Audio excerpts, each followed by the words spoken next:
Now, speaking of recognition, women need to win awards. They don't win awards in equal measure with men. We are right now living in the Nobel Prize season. We've just had the 3 Nobel Prizes in the sciences announced just in the past 3 days or so.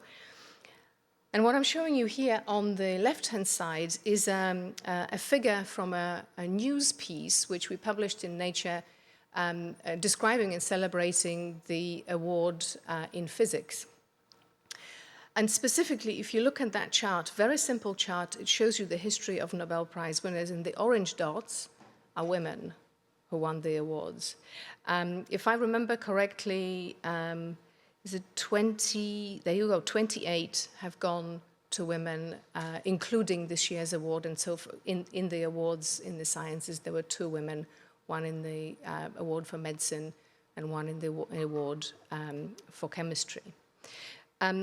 One important point here is something that we have written about in Nature extensively, is that as long as the award-granting bodies, the juries themselves are not diverse, if women are not represented on those bodies, we are unlikely to see a change in the profile of the awardees.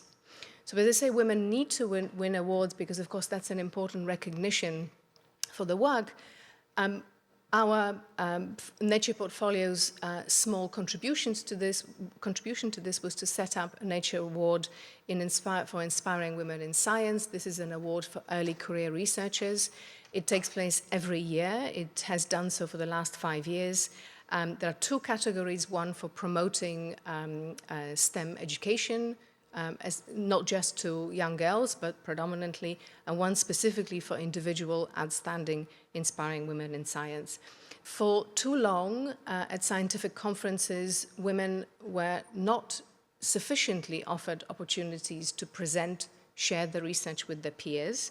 I'm sure you all remember listening to presentations where speaker after speaker after speaker was a man. Similarly, panel discussions, so-called manels, where only men were present as part of a discussion, and perhaps you'd have a token female as a moderator, who of course convenes a conversation but has no opportunity to make a contribution herself.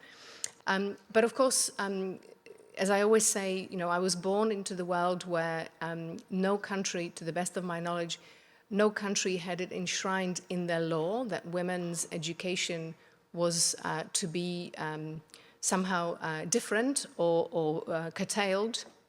Unfortunately, I now live in a world where there is at least one country in which women don't have access and young girls don't have access to education. We at Nature have, right from the start, from 1869, when the journal was first launched, taken issue of education very clearly at heart. And so we have continued to openly be critical of the recent unfortunate movement in Afghanistan. But of course, it's not just in the very early stages of career, not just that school education bringing women into early stages of career, but we need to support women throughout the stages of career. There are biology-based challenges that women go through in a number of stages of their career, and we should talk about them, we should support them. And also, when women come into roles of leadership, we should consider whether our models of leadership are compatible with the way that women want to lead, and whether we are supportive or unduly critical of them in those roles.